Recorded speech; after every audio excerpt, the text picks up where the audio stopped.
Launch house. തകർച്ചയിൽ നിന്നും ഉയർച്ചയിലേക്ക് 7 ഏണിപ്പടികൾ. മഞ്ഞും മഴയും പൊള്ളുന്ന വെയിലും എല്ലാം നാഥന്റെ സമ്മാനമാ. നമ്മൾക്കൊരു ജീവിതമാണുള്ളത്. ആ ജീവിതം നന്നായി ജീവിച്ചാൽ അത് മതി. അതിന് തടസ്സം വരുന്ന പല കാര്യങ്ങളുണ്ട്. ആ തടസ്സങ്ങൾ മാറ്റി ഓരോ വ്യക്തികൾക്കും ഈ പുസ്തകം അനുഗ്രഹമാകണമെന്നും സന്തോഷത്തിൻ്റെ, ആത്മവിശ്വാസത്തിൻ്റെ, വിജയത്തിൻ്റെ ഒരു ലോകത്തിലേക്ക് അവരെത്തണമെന്നുള്ള തീക്ഷ്ണമായ ആഗ്രഹത്തോടെയാണ് ഞാൻ ഈ പുസ്തകം എഴുതിയതല്ല, ദൈവത്തിൻ്റെ വലിയ കൃപ എന്നെ നയിച്ചതാണ്. ജീവിത വിജയത്തിന് സഹായകമാകുന്ന രീതിയിലുള്ള പുസ്തകങ്ങൾ ധാരാളമുണ്ട്. അത് കൂടുതലും ഇംഗ്ലീഷിലൊക്കെയാണ് നമ്മൾ കാണുക. മലയാളത്തിൽ നമുക്ക് അങ്ങനെയുള്ള പുസ്തകങ്ങൾ വളരെ പരിമിതമാണ്, വളരെ ചുരുക്കമാണ്.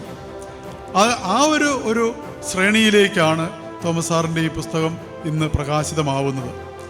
ഈ ഗ്രന്ഥത്തിന് പ്രചുര പ്രചാരം നേരുന്നു. അനേകരെ പ്രസാദിപ്പിക്കാൻ ഇനിയും ആ തൂലികയ്ക്ക് കഴിയട്ടെ. അനുഗ്രഹത്തിൻ നദിപതിയേ, അനന്തകൃപാ പെരുന്നതിയേ, അനുഗ്രഹത്തിൻ നദിപതിയേ, അനന്തകൃപാ പെരുന്നതിയേ.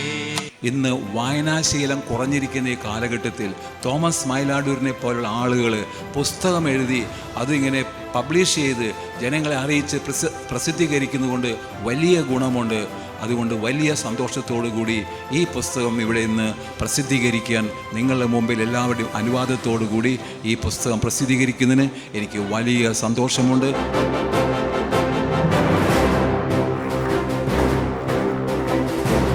എൻ്റെ ആദ്യത്തെ ബുക്ക് എന്നത് എടുത്തു പറഞ്ഞു. ആദ്യത്തെ ബുക്കല്ല, സാറിൻ്റെ ഒരു തുടക്കമായിട്ട് ഇത് മാറട്ടെ. അനേകർക്ക് വെളിച്ചം നൽകുന്ന സാറിൻ്റെ ജീവിതം ഒരു സാക്ഷ്യമായി തീരട്ടെ.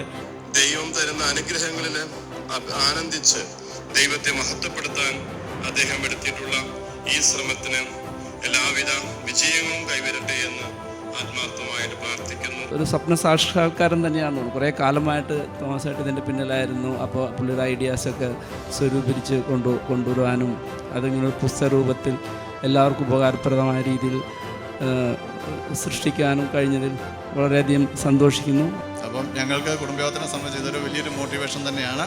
ഇനിയും തോമസ് സാറിൻ്റെ കയ്യിൽ നിന്ന് ധാരാളം പുസ്തകങ്ങൾ ഇറങ്ങട്ടെ. 17 വയസ്സ് കഴിഞ്ഞ് യുവത്വത്തിലേക്ക് കടക്കുന്ന യുവതി യുവാക്കൾക്ക് എങ്ങനെയാണ് ജീവിതത്തെ കാണേണ്ടത്, അഭിമുഖീകരിക്കേണ്ടത്, തീർച്ചയായിട്ടും അതിനുള്ള എല്ലാ ഘടകങ്ങളും ഈ പുസ്തകത്തിലുണ്ട് എന്ന് തീർച്ചയാണ്.